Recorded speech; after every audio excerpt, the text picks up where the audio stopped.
Hey everybody, welcome to another episode of the Legends of Zegan, and I am so excited to be here with you guys today because I have a phenomenal legend on the podcast. This guy was nominated by another podcastee who I had on as a guest in another episode, Chris Pettit, and so I'm thrilled to have with me today none other than Dr. JC Doornick, aka The Dragon.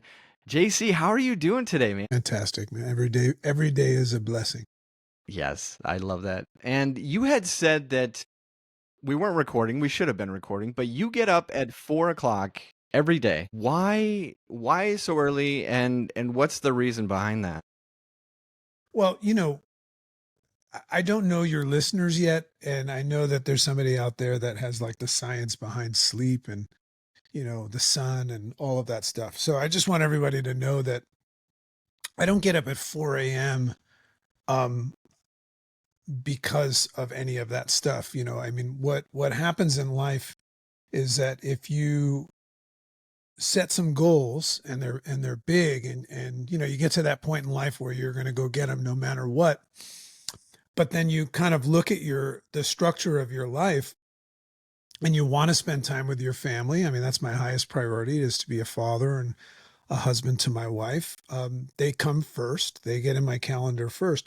And then, you add your job and all of these other commitments you have. It's very often that you'll identify that you have no time to go after this North Star that you've set. So I had a mentor one time show me something that was really, really helpful. But at the same time, it was like one of those things that like was a massive breakthrough, but it was also terrible because of what it meant for me. But yeah, he looked at my schedule and he says, JC, the way I look at it is there's only two spots in your day where you can carve out time to go after and, get your dreams. And I was like, what? And he says, either late at night, after your kids go to bed, because that's really important to you, or early in the morning. And it's kind of funny because it leads into my podcast. So I'm not interested in doing anything at night. I'm 53 years old. I had my run at staying out late and it ended a long time ago. And like what I like to do at night, I mean, my wife and I shut off all technology and we have something called the twilight hour, and we just relax at night and do our favorite thing, which is nothing. But so it had to be morning. And I remember the first time that I made an attempt at it, I started getting up at 6 a.m. And it was only just because to carve out time. And this is before, my boys had gotten older and I didn't have, I mean, I've been doing this for a long, long time actually, but I just got up at 6 in the morning rather than like 7. And it was tough, and recognized that it was probably something I wasn't going to follow through with. So I'm the kind of guy, I don't know about you, I don't know about your listeners, but I'm the kind of guy that does things that he has to do. Right. So I had to take some element of getting up in the morning that would force me to do it. So I came up with this idea at the time that I would not only get up at 6 in the morning, but I would go live every morning, every single morning, 7 days a week on Facebook. And I created this group, or this morning live, which was a disaster. And I called it What's the Risk? And the premise was, this is funny, I haven't talked about this in a while. The premise of the What's the Risk show, which everybody started following, which is really funny, was, what's the risk of doing something versus doing nothing?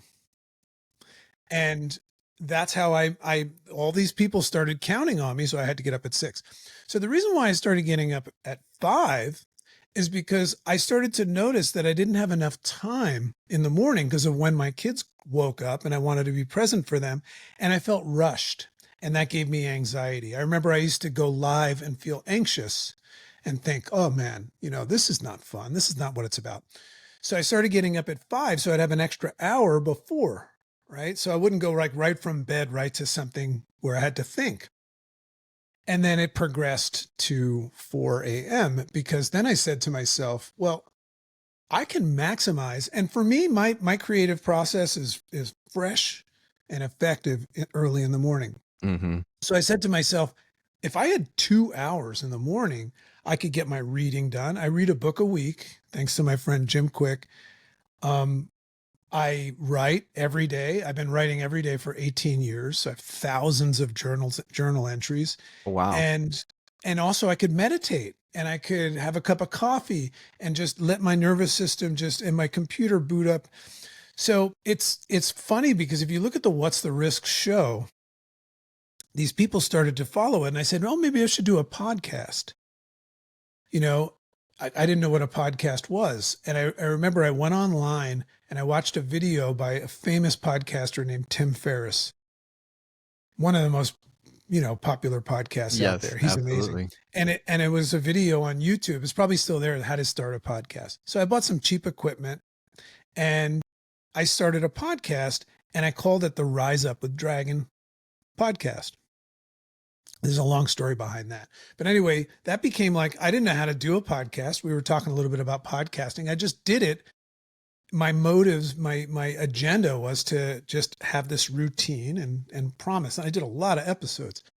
So long story short, the Rise Up with Dragon show became like a cult classic and people loved it, but I never really did it right. And I didn't monetize it or anything like that. It was just like a hobby.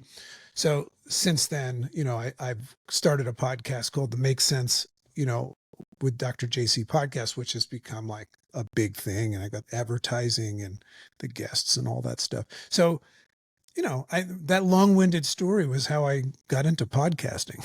I love that. But that's it. 4 in the I think morning. that's fantastic. And thank you for sharing that. You teed that up perfectly because I wanted to just understand kind of the reasoning behind why somebody would get up so early if they didn't have to, right? And you felt like you maybe didn't have to, but you wanted to because of all of these things that you wanted to accomplish. And that's I think a good lesson learned for a lot of people is take advantage of the day, right? And start as early as you possibly can. And you just continued to kind of push it back. Who knows? Some Next people year don't.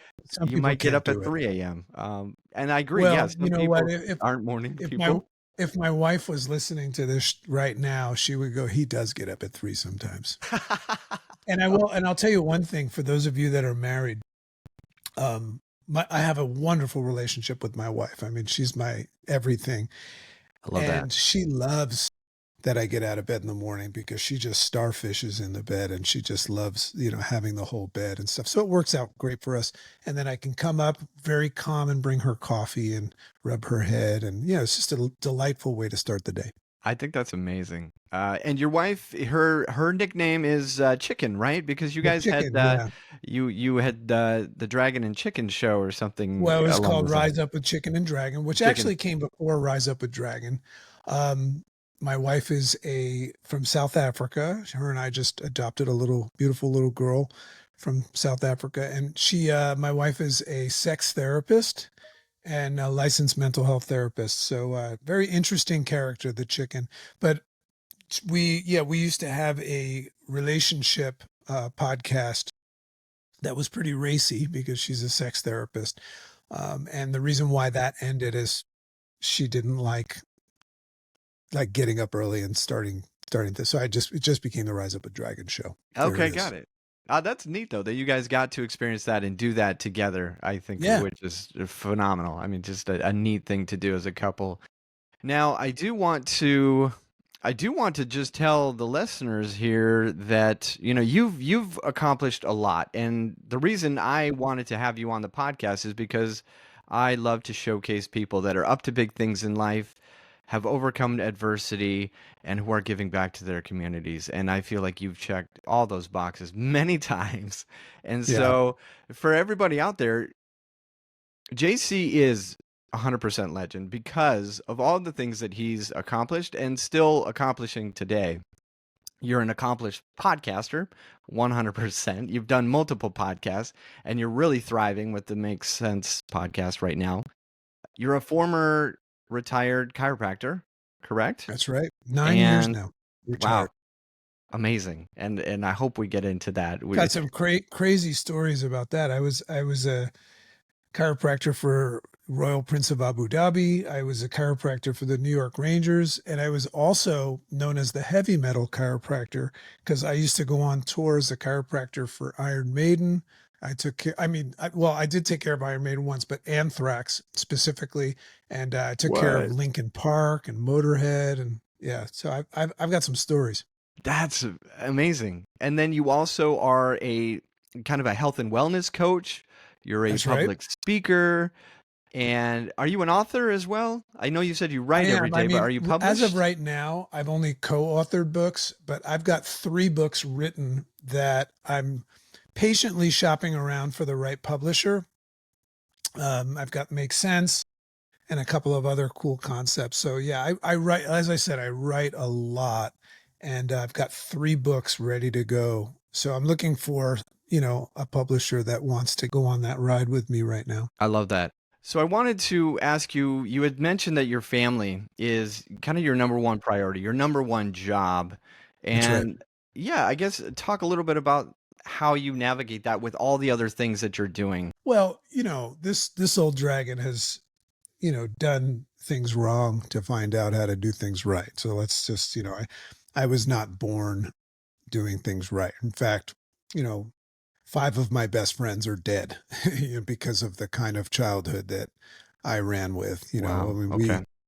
well, I mean, I just come from, I grew up in a wealthy town where kids had money and parents had no time for their kids, and a lot of drugs, a lot of crazy behavior and stuff, and I made it out alive, but um so when I first, this is actually, I'm involved in my second marriage now, and there's a whole story behind all that. My ex-wife is one of my best friends, and she and I have 2 lovely boys. So I didn't get it right the first time, and that's an important lesson is, I could sit here and just tell you that my core values are, that above all, I'm a father, and you talk about legacy, and everybody's always talking about goals. Like, I always ask people, how will you know when you've accomplished your all-time goal in life? Like, how will you know? Because most people, as soon as they accomplish something, move on to something else.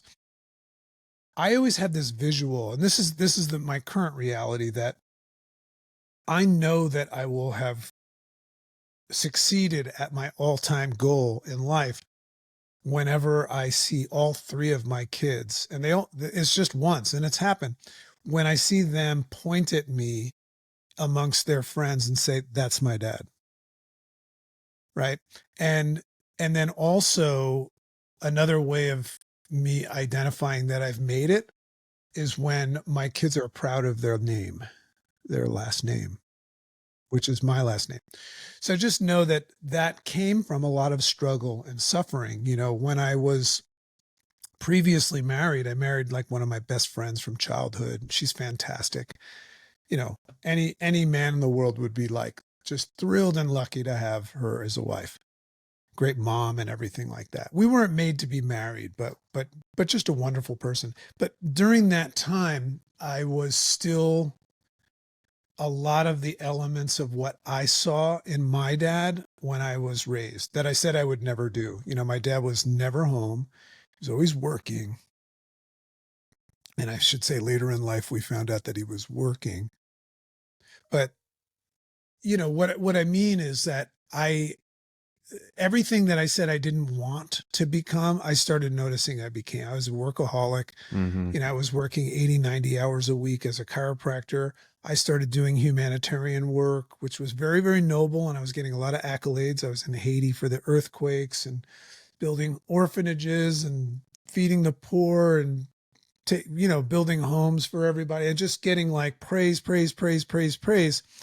Um, but at the same time, not seeing my kids, you know what I mean? Yeah. Yeah. So like, it's an interesting thing, and I'm sure somebody that's listening can resonate with this. Like, I really did think that I was doing the right thing. Hmm. Um, and it just sometimes takes the world crashing down on you, um, to finally realize that, like, I never wanted to like look in the mirror and admit that I was doing what I hated about my dad, you know? So Yeah. anyway, unfortunately, that era, because I was never home, ended with, a divorce because like who would want to be married to a guy that's never home? Yeah. And, some dark times during that time, which are a blessing. But it's only because of that and all of the personal growth that I had in the interim and all of you know, the mess, that ended up turning into my message, I I learned my lesson, and it's that's what's funny about adversity and struggle that people are going through right now is they could read a personal growth book and say, "Oh, find the lesson in it, the obstacle's the way." But when you're in the obstacle, you don't think like that. You just say, "This sucks and I never want to experience this again." I mean, I've been through times in my life where I was 150% sure that I wanted to kill myself. Like I've been in very dark times of my life.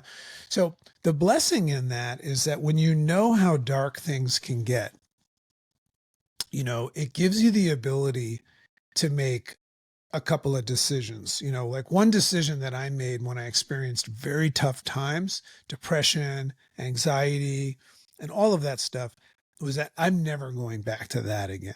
Right. Like I'm the kind of person that if I show up every day and I get punched in the nose, I'm not going to keep showing up. You know, I don't want to feel like that again. But then the other decision I made, which is where the blessing comes from, is that I learned a lot about myself and also how to navigate through extreme adversity and challenges. There's no way out type of challenges. I learned how to navigate through them and made a decision that I was going to take the skills and the tools that I use to get out and spend the rest of my life helping other people do the same. So that ended up becoming my business. Right.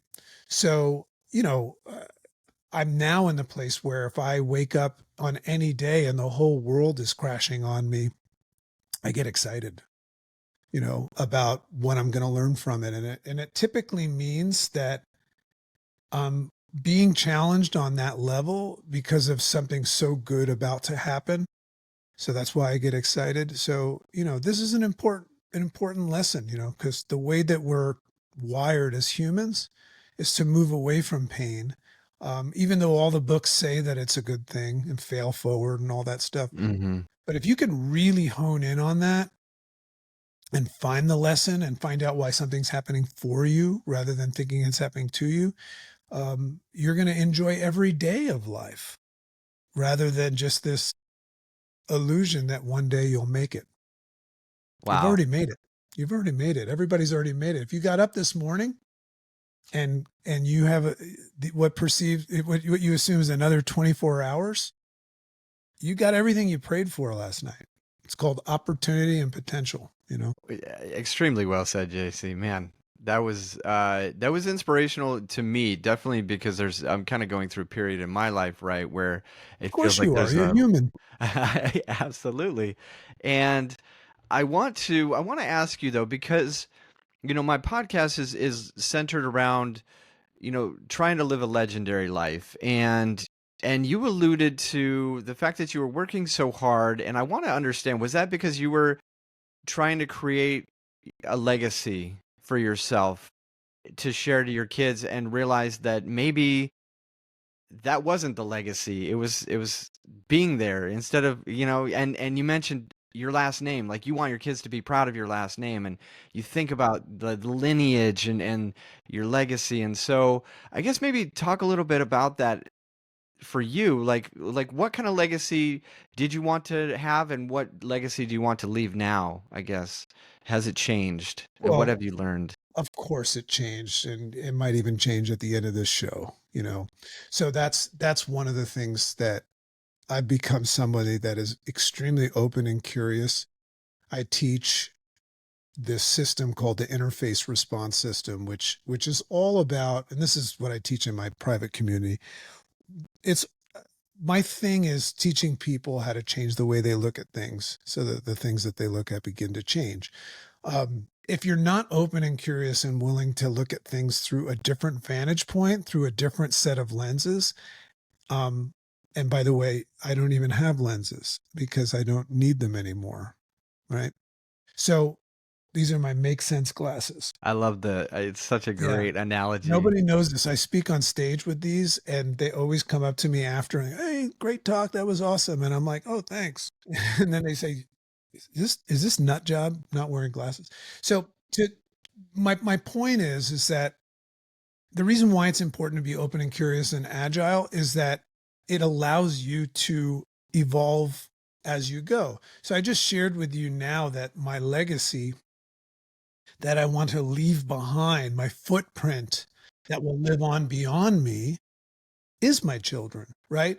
But at times, because of how I was wired and my childhood, and my mother, father, teacher, preacher taught me that legacy was like wealth and world change and things like that. So I do want to make changes in the world that would have my children say, yeah, my dad was responsible for that. That sounds great. But where I'm at now is it's not a sacrifice for me to recognize that everything I'm doing is for my kids. You know, a close second to that is for humanity, but it leads with my kids. My kids are my legacy.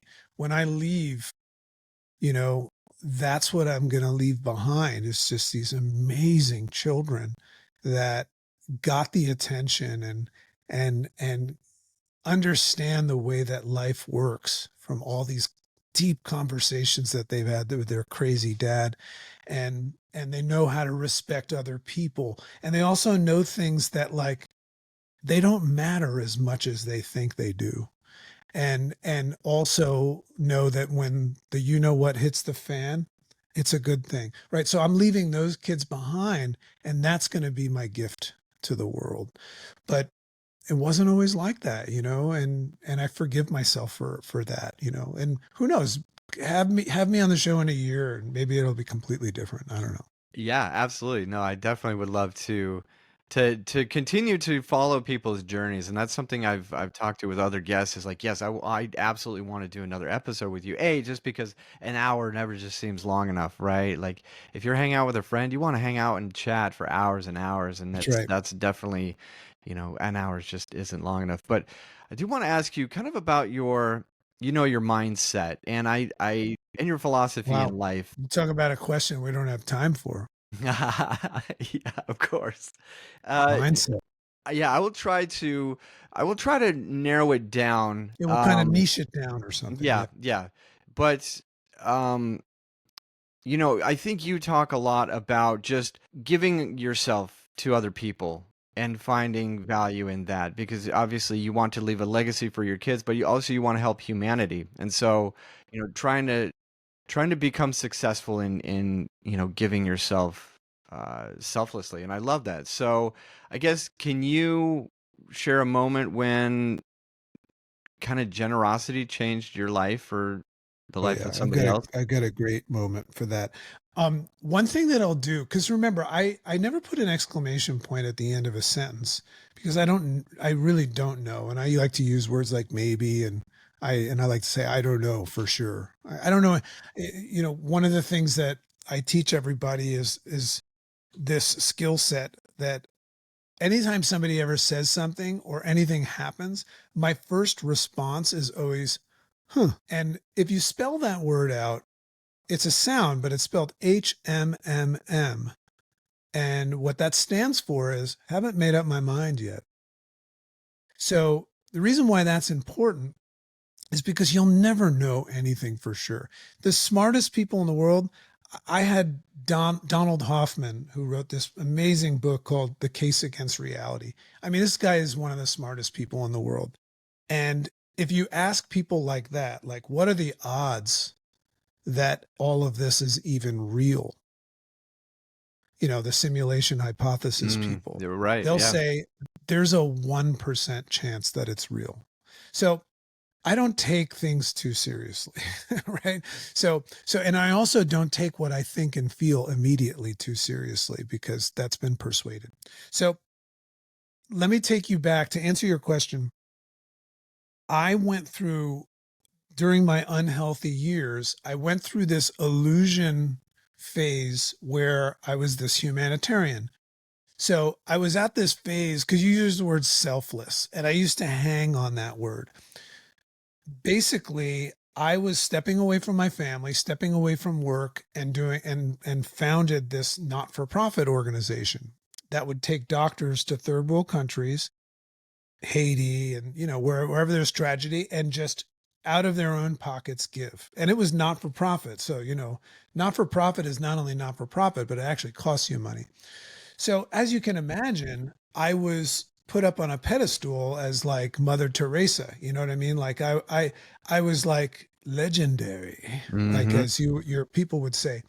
So I kind of got into that. I kind of got into that mode where, my people would ask me, why do you do this? And I would just say, well, I don't do it for me. I do it for them. It's the right thing to do. And then people would say, oh, you know what's great? This guy, JC, he's the most selfless person in the world. You're going to love him. But what they didn't know is that I liked that.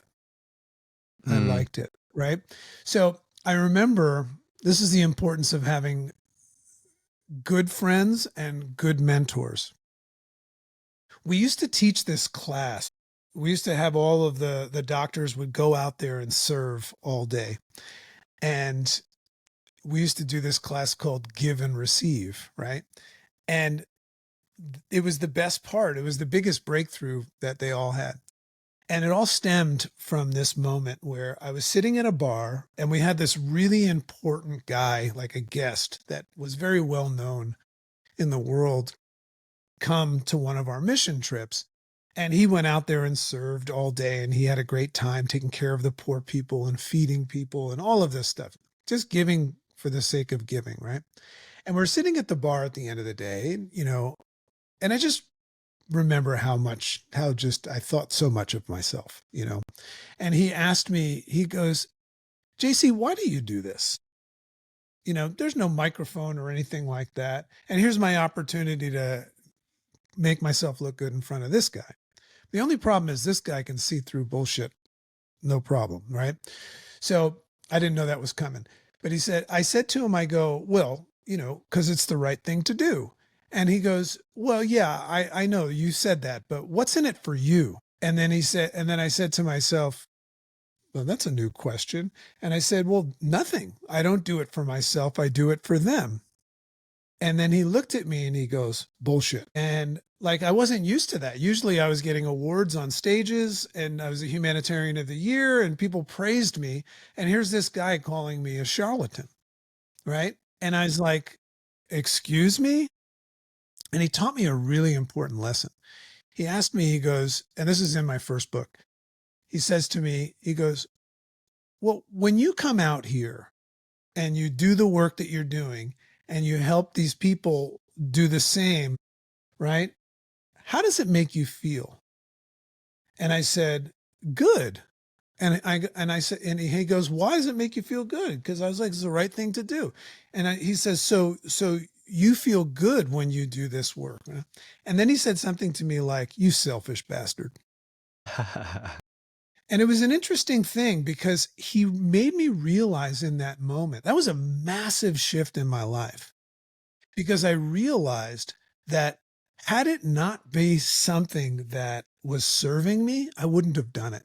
And he taught me a lesson that all human beings are value seeking missiles. And even praising God and serving God, we don't do anything unless it serves us. And anybody that wants to challenge that, like I had a woman right now say, well, I go, why do you go to church? To serve God. And why do you serve God? And I lead her all the way back, peel the onion back to, because it makes me feel good. And I go, you selfish, right? So, so there's no such thing as selfless because the lesson that we taught our doctors, and this is that pivotal moment, is after they would come from taking care of all the people out there, I would ask them, because I knew they were all in this like Mother Teresa moment. I would say to them, what's more important, to give or to receive? And what do you think they all said? To give. Right. And then I would ask them this. What if there was no one to receive? And that's when they would get it. The greatest gift that we will ever receive in life, the greatest blessing that we've ever received in life is the ability to become useful in helping somebody else. It's a complete selfish act to help other people. And you always question whether or not it's more about you. Like if I help a little old lady across the street, why would I do that? Just because I want to help her? No, it makes me feel good. And it makes me look up at the sky and say, see, I'm a good person, right? So it's important to embrace that and accept, because a lot of people are not open to receiving. They just want to give. And that's a big struggle. And they suffer as a result of that. So I always tell them, I go, well, there's a lot of people out there just like you that want to give, but you shut them down because you won't receive. So a lot of lessons in that, but that's where I learned it, man. That was it. Ever since then, I got very comfortable acknowledging what was in it for me. That's really powerful and really insightful because yes, I think we do find a lot of value in serving others and helping others, but it's value for ourselves. I mean, it may be, cross beneficial to for us and them. But I think, yeah, absolutely. We only do it to please ourselves. That's really well said. I don't know that I've ever really considered that other than just the fact that like, oh, I'm doing a good thing for somebody else and it's a win-win because I'm helping them and I'm getting something out of it. But to really like you said, peel the onion back and just understand that it's really self-serving. And but there's not necessarily anything wrong with that. Just acknowledging that I am Well, not the that's greatest that's person in the it. world for it, you It's know? you got I think human beings just need to let themselves off the hook. That's Yeah. why I love to entertain the idea that this none of this is even real. Here you are talking to me on this podcast, and we have this idea that this matters, and I could justify that it matters. It matters to you, it matters to me, it matters to the listeners. But if you entertain the probability that this is just some sort of a game and there's like a kid in the sky with a laptop playing a game called Human, right? And you just entertain that just for a second, it'll just give you the ability to just enjoy the present moment a little bit and not take yourself so seriously. And that's a power move. Not, I like to consider myself a moral person, but I love to wear this shirt. I don't have it on today, but I wear this shirt that says breaking news. I don't care. I've seen you wear that shirt. I love that shirt. And Yes. when I walk up to somebody and they see the shirt, they look at it and they either have a nasty look on their face or a funny look on their face. And what it means is, you know, I care, but just not about stupid shit, right? Because I don't know if I got tomorrow. I'm living in the present moment, and that's all that matters right now. How do you fit into it? Because if you don't, please keep going, you know? And that's why my core values is so important, is because in the present moment, if I even separate myself from my goals and my dreams and all the things that are not actually happening, because this is the only thing happening, you and I are talking right now. That's it. In this present moment, what actually matters, that's how I live. My goals and my dreams are just a direction that I'm moving towards that I may or may not ever experience. So that's a big part of my lessons and my community and my systems, is to teach people how to enjoy, embrace, and celebrate the now, because everybody else is working towards something, and as soon as they get it, they'll work towards something else and never celebrate that. So have a little bit more fun, folks. you know Enjoy yourself, enjoy the ride. I agree. I agree. I think we do get so caught up in kind of the hamster wheel or the climb, right? We've reached the peak and then we look off and we see a taller peak and we want to go climb that. And and I want to say something about your legacy concept too. yeah, yeah. So what's funny about legacy is how everybody's trying to build one. Mm, And the odds of you building it are very, very minimal, because you don't know how long you're going to be here. Right. And, you actually don't know about all the elements of it that you don't control. So the question I like to ask people is not what do you want your legacy to be, is what is your legacy right now? And when people do that, they're forced to look at the present moment and acknowledge with gratitude what they already have. And, it also might create some urgency if you look and you're like, I don't know, I really haven't done anything, to be honest with you. Say, okay, well, you can work on that, but you still have something. What is your legacy right now? This is the biggest problem in the world, Dave, is that people don't celebrate the moment. They're always either living in the past or on their way somewhere, completely forgetting about the middle of the hourglass where the sands are passing through. And then all of a sudden you look at the hourglass and you realize there's a little bit more on the bottom than the top. Right. And you go, what happened? And it typically happens. I interviewed this guy, Gay Hendricks, who's my idol. He's 82 years old. And when you listen to an 82-year-old speak, they're 100% living in the present moment now. They finally figured it out. So if you can figure it out earlier, I think it's a good idea. That's really great advice. I think because we are always chasing that dream, chasing that pursuit to the That's goal right. that we're trying to accomplish, and you don't stop to appreciate where you are in the moment. But also it's kind of scary because I think about waking up, or not waking up the next day and being disappointed because I didn't get to achieve everything that I wanted, but appreciating what I have achieved and where I'm at today. And I think that's a good position to be at, is live in the moment, appreciate what you have right now, and continue to pursue things and the goals and the legacy that you want. Yeah, But but really, but they're just a direction. yeah, That's it. it's We're just heading somewhere that you may never get to. right.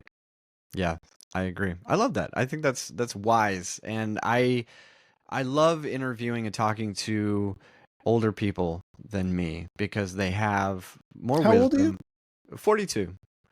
Okay. So I'm about halfway there, Yeah, I'm like a sand decade. is I even got a on the top decade of. on you. Yeah. Yeah, okay. Well, your skincare routine is amazing, JC, so it's just living a healthy lifestyle, I'm sure. But I did want to give you an opportunity to kind of talk about your work and what you're up to right now, and pseudo commercial. What do you want to, I guess, take advantage of if you wanted to impress people upon what you're doing and sharing that? So So, there's always bread and butter, and then there's, your new passion linked to your paycheck. So, I've always been in service to humanity, whether it was a chiropractor or, a health coach, as you said.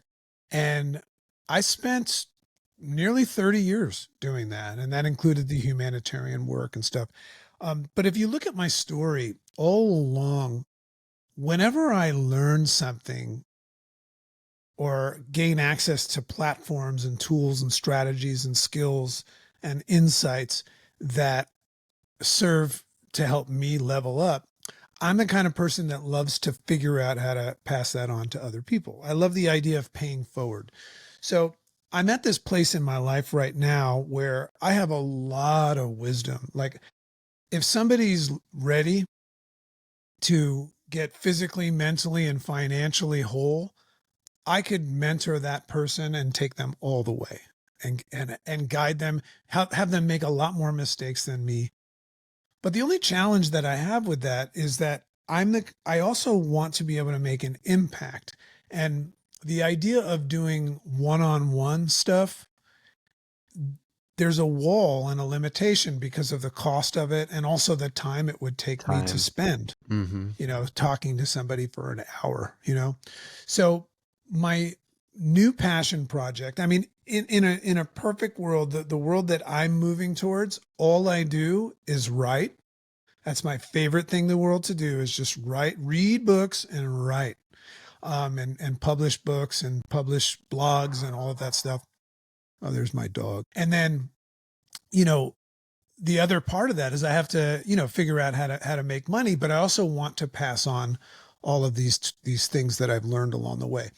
So my project that I have right now is very, very exciting. And I'll also expose to you the idea that it, promotes passive income as well. I'm a fan of making money, but I like passive income because I want to be able to make money while I'm fully embracing and engaging in the things that matter most to me, which is my family, my health, right? I don't want to live a life where I'm working instead of doing things that I want to do. So I created this thing called the Make Sense Academy, where it's a different model. It's anybody out there that's looking for business coaching, mindset, mentorship, but also all of the tools, skills, and actions that are required to execute, because I could teach people things that would make them go, wow, I heard him say this on the podcast and I made a breakthrough, and then they'll do nothing about it. Right. So I like to marry the jacuzzi experience of the personal growth, self-development breakthrough into a pivotal one where I say, and here's how you do it. So in the Make Sense Academy, I have everything that I've ever created, every online course, every lesson, everything that we've talked about, the interface response system, all of that, as well as a daily mastermind. You hear about these masterminds and people are like, I'm in a mastermind and it's 25 grand a year. Like all of those. I'm so proud of you. I'm so proud of you. So the idea would be you get to coach with me, you get to be mentored by me, but you also get access to all of my tools and you get to wake up and rise up with Dragon live in like a Zoom format every day. Everything that I have to offer for $48 a month. And Wow. that's because this model is a group setting. So I'm not one-on-oneing with people anymore. And what's interesting about that, and one-on-one coaches are going to hate me for this, but they'll know it's true. If you hire me to be your business coach and mentor, your limitations are what our relationship is like and my skill sets at transferring information to you and you feeling comfortable to ask me questions. Our relationship has a lot to do with your success. But if I put you in a group of other people doing that and you get to collaborate, network, and work alongside of them, you're going to thrive. So not only have I found a way to reduce the cost, right now, $48 a month, to get all of that, but you also get access to everybody else and get better results. Now, people say, well, how do you make a living charging $48 a month? Because, good coaches charge like 5 grand a month, or these Right. masterminds are very, very expensive. Say, well, if it's $48 a month and you have 1,000 members, do the math. So it's cake and eat it too, for me and for them. So that's the Make Sense Academy. So that's what I'm most passionate about. Whenever I meet somebody and they're at this crossroads and they want to work, whether it's a short-term thing or a long-term, that's where I guide people. Come into the Make Sense Academy, learn everything I have to teach, meet all of my people so that you can practice it and rise up every day and get your head screwed on straight. And it'll be less per month than you spend per day on stupid shit. Yeah. That's my model. I love that. That's the slogan for the company, which is perfect because yeah, we do waste a lot of money on things that aren't bringing us $48. Think about what any you spend improvement. $48 on. Yes, no, absolutely. Amazon without Yeah, even thinking. right. Shoot, that's like 3 or 4 YouTube, Pandora, Netflix. So you know what I mean? It's like yeah, There you go. There you much go. more value provided. I love it. Well, I'm interested in absolutely checking it out, JC, and I can't encourage my users to do it until I do it, but I'm gonna try it, and I think you guys should too. Well, 100%. I give a money back guarantee. So if somebody joins and they spend $48 and 30 days later, they're not 100% satisfied that that was the best money that they ever spent in their life, I Venmo their money. Wow.